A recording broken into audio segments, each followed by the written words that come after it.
সপ্তাহান্তে এখনো চড়া চালের বাজার, সিন্ডিকেটকে দুষছেন বিক্রেতারা। তবে স্বস্তি মিলছে কাঁচা বাজারে। রাজধানী বাজার পরিস্থিতি নিয়ে বিস্তারিত জানাতে যুক্ত হচ্ছেন সহকর্মী তাইফুর রহমান তুহিন। তুহিন, আপনি তো বাজারে রয়েছেন, আজ নিত্যপণ্যের বাজার দর কেমন দেখছেন আমাদেরকে জানাবেন। জি, আপনাকে ধন্যবাদ। আপনি যেটি বলছিলেন যে আসলে আমরা দেখেছি যে সপ্তাহের ব্যবধানে এখনো কমেনি কিন্তু আসলে চালের দাম, কারণ চালের পর্যাপ্ত সরবরাহ কিন্তু আছে। আমি যদি দেখাতে চাই যে আমার পিছনে কিন্তু আপনি দেখবেন যে কাঁচা বাজারে আমরা দেখেছি যে প্রত্যেকটি আড়তদারের তাদের যে গদিতে পর্যাপ্ত চালের, সেই সাথে আমরা দেখছি যে ইন্ডিয়ান চালের অর্থাৎ ইন্ডিয়া থেকে আমদানি করা চালেরও কিন্তু পর্যাপ্ত সরবরাহ আছে। তারপরেও আমরা দেখছি যে আসলে চালের দাম, যেটি আমরা মিনিকেট চাল, যেটি ভালো মিনিকেট চাল, সেটি কিন্তু 80 টাকা অর্থাৎ 79 থেকে 80 টাকা দরে কিন্তু বিক্রি হচ্ছে। সেই সাথে যেটি একটু নিম্নমানের রয়েছে মিনিকেট, সেটি কিন্তু 78 টাকা দরে বিক্রি হচ্ছে।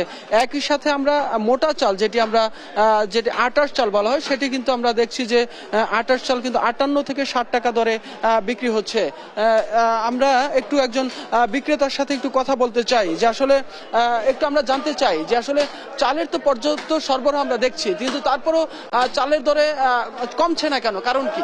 এটা বাবা আমরাও বলতেছি যে আসলে চাউলের অভাব নাই। চাল যত টাকা হোক, আপনি যদি কোন যে আমার 10 টাকা লাগবে পাইবেন, কিন্তু বাজারটা কেন বাড়তেছে এইটাই বুঝতে পারতেছি না। আমরা মোকামে মারার জন্য গেলে কয় বাজার বেশি, কেন কয় মেলেরা বাড়া দিছে, আড়তদাররা থেকে আমরা আনি দাম বেশি দিয়ে আমরা আমাদেরও ব্যস্ত হয় বেশি দামে।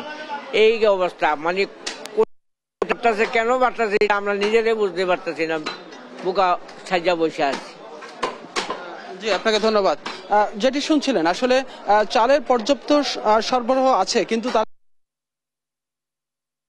অর্থাৎ যারা আড়তদার রয়েছে তারা কিন্তু আসলে একটা সিন্ডিকেটের মাধ্যমে এই চালের দামটাকে আসলে বৃদ্ধি করেছে বলে কিন্তু এখানে যারা খুচরা বিক্রেতা রয়েছে তারা কিন্তু অভিযোগ আমরা লক্ষ্য করছি। সেই সাথে আমরা অন্যান্য যে আসলে নিত্যপণ্যের দাম, সেখানেও কিন্তু আমরা দেখছি যে আসলে সবকিছু কিন্তু ঊর্ধ্বমুখী রয়েছে, কিছু কিছু পণ্য যেগুলো স্থিতিশীল রয়েছে। তবে একই সাথে আমরা যেটি খুশির সংবাদ হলো যে যেটি শীতকালীন যে সবজি রয়েছে, সেই সবজির দামের কিন্তু একটা নিম্ন গতি আমরা দেখছি।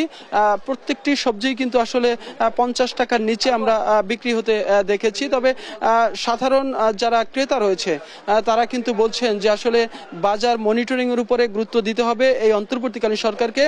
তারা বলছেন যে আসলে এই যে সিন্ডিকেট, সেই সিন্ডিকেটকে ভাঙতে হবে, সেজন্য আসলে যা যা করা দরকার সেই ব্যবস্থা কিন্তু নিতে হবে। না হলে যে যারা নিম্ন আয়ের মানুষ রয়েছে, যারা আসলে প্রতিনিয়ত তাদের যে খেটে খাওয়া মানুষগুলো রয়েছে, তাদের কিন্তু আসলে এই বাজারে তাদের যে অবস্থা সেটি অসহনীয় পর্যায়ে চলে গিয়েছে। এজন্য তারা বারবারই বলে আসছেন যে সিন্ডিকেট ভাঙতে হবে, সেই সাথে বাজার মনিটরিং করতে হবে খুব গুরুত্ব দিয়ে। তো আসলে এই ছিল আজকে বাজারের সর্বশেষ পরিস্থিতি আমার কাছে।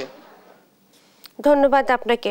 রাজধানী বাজার পরিস্থিতি জানাচ্ছিলেন সহকর্মী তাইফুর রহমান তুহিন।